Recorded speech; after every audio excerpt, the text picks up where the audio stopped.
Hello everyone, मेरे YouTube channel में आपका फिर से स्वागत है। आज से हम करने वाले हैं 2024-25 में जो ग्रुप डी का एग्ज़ाम हुआ था उनके PYQs। तो सबसे पहले परसेंटेज चैप्टर से शुरू करते हैं। बहुत ही आसान आसान क्वेश्चन पूछे गए थे, तो चलिए बिना देर किए शुरू करते हैं। पहला क्वेश्चन है, एक आदमी को प्रत्येक माह 1890 रुपया का वेतन प्राप्त होता है। वह प्रत्येक माह अपने वेतन का 30% की बचत करता है, तो उसका मासिक खर्च कितना होगा? तो देखिए 30% बचा रहा है, 70% खर्च हो गया। अब 70% निकालना है, तो 70% निकालने के लिए देखिए इतना होता है 10%। एक डिजिट के बाद देखिएगा तो टोटल नंबर का 10% कितना होगा? 189। ठीक है, एक डिजिट हटा देंगे, ये पूरा 100% है, एक डिजिट हटा देंगे तो 10% हो जाता है। तो 10% हुआ तो 7 से मल्टीप्लाई कर देने से आंसर आ जाएगा। तो 7 से जब मल्टीप्लाई करने जाएंगे तो देखिए यूनिट डिजिट 3 आएगा। यूनिट डिजिट आपका 3 आने वाला है, तो 3 किस में? ये हो गया आंसर। मल्टीप्लाई करके भी देख लेते हैं।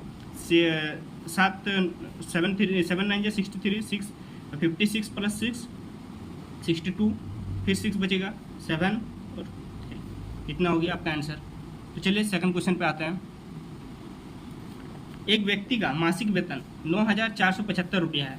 वो प्रति माह अपने वेतन का 88% बचत करता है, तो उसका वाई कितना होगा? तो बचत करता है 88%, मतलब 12% खर्चा करता है। तो 12% निकालेंगे अगर इसका, तो देखिए जैसे अभी 10% निकाले 9,475 रुपया है, इसका ये पूरा 100% हुआ। एक पॉइंट यहाँ लगा देंगे तो 10% हो जाता है। फिर और एक पॉइंट लगा देते हैं तो ये कितना हो जाएगा? 94.75 हो जाएगा आपका 1%। तो अब 12 से अगर 12 से अगर मल्टीप्लाई कर दें तो आंसर आ जाएगा। तो देखिए 12 25 60, 6 84 6 90 0 9 आपका 48 और 9 53, सॉरी 53 नहीं, 48 और 9 57 7, फिर 108। तो यहाँ पे ऐसे तो 7, तो ये आंसर आ ही गया। फिर 108 और इधर कितना होगा? इधर हो गया आपका 5 था तो 113। तो देखिए 2 जीरो यहाँ पॉइंट लग गया, तो इतना हो गया आपका आंसर। ठीक है, याद रखिएगा एक डिजिट के बाद पॉइंट लगाते हैं तो 10% होता है, 2 डिजिट के बाद लगाएंगे तो 1% होगा। पूरा परसेंटेज का एक बेसिक का वीडियो बना हुआ है मेरे चैनल पे, आप जाके देख सकते हैं। चलिए नेक्स्ट क्वेश्चन पे आते हैं। एक व्यक्ति अपनी आय का 60% बचत करता है, उसका वाई 600 है, तो उसकी आय कितनी होगी? देखिए 60% बचत करेगा मतलब 40% आपको खर्च कर रहा है। 40% का वैल्यू दिया हुआ 600, तो 40% से अगर इसको डिवाइड करेंगे तो 1% निकल जाएगा। कितना टाइम में जाएगा? 15। 1% इक्वल टू आता है 15, तो 100%, 1500 हो गया ये आपका आंसर। ठीक है, अब चलिए नेक्स्ट क्वेश्चन पे आते हैं। एक व्यक्ति अपनी आय का 60% खर्च करता है, वह प्रति माह 8,242 रुपये का बचत करता है, तो मासिक खर्च क्या की? मासिक खर्च निकालना है। ठीक है, तो ये बचत हो गया, हमको खर्च निकालना है। तो सबसे पहले निकालेंगे हम लोग 100% कितना होगा, या फिर डायरेक्ट भी निकाल सकते हैं। देखिए 40% बचत कर रहा है, 40% का वैल्यू दिया हुआ है इतना। तो अभी देखें कि डिवाइड कर देंगे, तो इसको अगर 40 से डिवाइड कर देते ये 1% हो गया। हमको निकालना है 60%। ठीक है, तो 60% निकालने के लिए 60 से मल्टीप्लाई कर देंगे, ये इतना हो गया 1%, और 60 से मल्टीप्लाई कर दिए तो 60%। अब 4 से डिवाइड, 4 से पूरा डिवाइड नहीं होगा, 2 से तो होगा 41 21 और इधर 2 3। अब देखिए लास्ट में 3 एक ही में आ रहा है। देखिए 3 6 3 12, ये हो गया आपका आंसर। मल्टीप्लाई करके देख लीजिए। अब नेक्स्ट क्वेश्चन पे आते हैं। एक व्यक्ति का आय 60,000 रुपया है, वो अपने आय का 25% किराए पर, 25% किराने के सामान पर और 10% परिवहन पर खर्च करता है और बाकी बचत करता है, तो उसको बचत याद कीजिए। बहुत ही आसान क्वेश्चन है। देखिए 25% किराए पर, 15% किराने पर, तो कितना हो गया? 40%।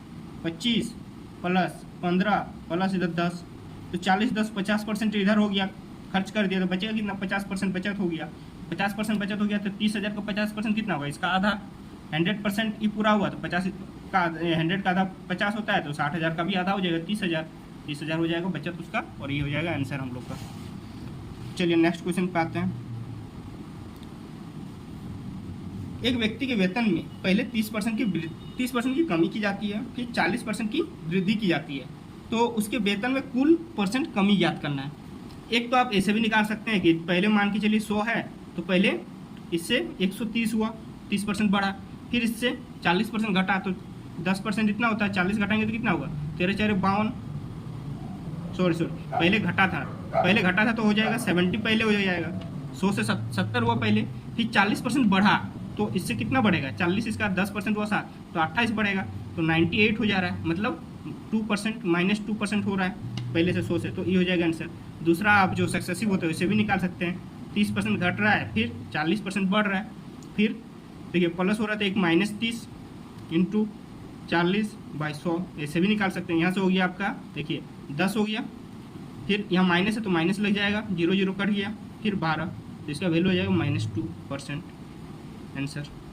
ठीक है, नेक्स्ट क्वेश्चन पे आते हैं। आकृति का वेतन 54,500 मासिक कमाती है। आकृति 54,500 मासिक कमाती है और अपने वेतन का 17% की बचत करती है, तो मासिक खर्च निकालना है। तो देखिए 17% बचत कर रही है तो खर्च कितना हो जाएगा, 83%। और अभी हम आपको बोले कि पूरा होता है 100%, ठीक है। देखिए यहाँ पूरा है 100%, एक पॉइंट लगाएंगे तो 10% निकलेगा, और एक लगा देंगे तो 1% निकलेगा, मतलब इतना पूरा हुआ 1%। तो 83% निकालने के लिए 1% को मल्टीप्लाई कर देंगे। यूनिट डिजिट 2 में 1 है तो यूनिट डिजिट से सिर्फ नहीं 2 डिजिट निकालेंगे तभी काम चलेगा। देखिए यहाँ पे अगर 3 से मल्टीप्लाई करें तो 15 1 12 1 13 35 आ रहा है, फिर 8 से मल्टीप्लाई करेंगे, अगर 80 से करते तो एक जीरो पहले लगता, फिर 8 से करेंगे तो 8 5 40, तो लास्ट में 35 आने वाला है। देखिए 35 इसमें, तो ये हो जाएगा आंसर। मल्टीप्लाई करके भी आप देख सकते हैं, जैसे 3 से करेंगे 12 15 1 16 हुआ, 8 5 40 32 और 4 36 40। तो देखिए यहाँ पे होगा 5 3, यहाँ 12 का 2, और यहाँ पर कितना हो जाएगा 15 1 16 42 कुछ आना चाहिए। देखिए 3 5 15 12 1 13 3 5 15 1 16, फिर 8 8 5 40 जीरो लगे, 8 5 40 4 32 और 4 36, अच्छा हाँ 40 और 44 हो गया यहाँ पे, ठीक है 45 इतना आंसर हो गया। मल्टीप्लाई करने में थोड़ा गलती हो गया था। नेक्स्ट ई वाला एक थोड़ा अच्छा क्वेश्चन मिला है जो थोड़ा लंबा है लेकिन इजी भी है, अगर आप देखने जाइएगा तो। एक अधिकारी ने वेतन में से 10% कटौती मकान के किराए के रूप में की जाती है। वह शेष राशि का देखिए शेष राशि का 20% परिवहन पे, फिर शेष राशि का 20% इनकम टैक्स पे, फिर शेष राशि का 10% कपड़ों पे खर्च करता है और बचाता है इतना है। अब हम लोग के पास बचत दिया हुआ है, ठीक है, तो बचत हम लोग हर जगह बचत निकालेंगे। मान के चलिए एक्स उसका वेतन है, 10% खर्च हो गया, 1/9 खर्च हो गया, तो सॉरी 1/10 खर्च हो गया तो 9/10 हो जाएगा। 1/10 होता है 10%, तो 1 खर्च हो गया तो 9 बच गया।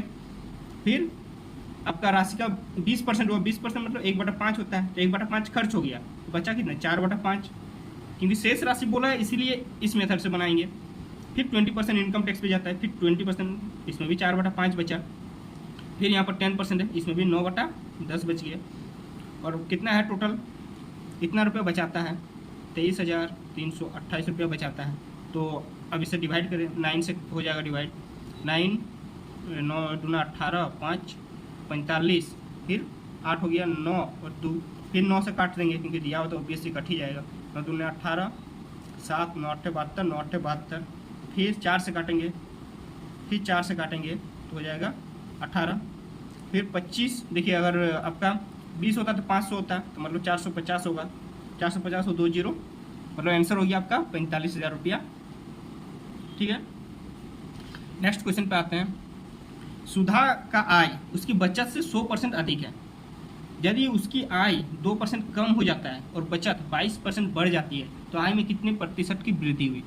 क्वेश्चन दिखने में थोड़ा ट्रिकी लग रहा है लेकिन बहुत ही आसान है, बहुत सिंपल मेथड से आपको बताएंगे। सबसे पहले लिख लीजिए आपका बचत लिख लेते हैं, फिर वाई लिख लेते हैं, फिर आय लिखते हैं, ठीक है। और पहले क्या था, पहले बोल रहा बचत जितना है, बचत मान के चलिए हम लोग 100 लिखते हैं, तो वाई कितना होगा, वाई से 100% अधिक है। 100% मतलब होता है डबल हो जाना, 100 है तो 100 का 100% अधिक है, मतलब 100 में 100 तो 200 हो जाएगा। तो टोटल आय कितना हो गया अभी 300 रुपया, ठीक है।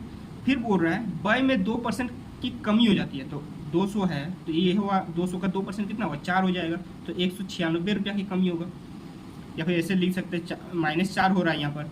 फिर बोल रहा है 22% बचत में बढ़ जाता है तो +22 हो रहा है, 122 हो रहा है तो +22 हो गया।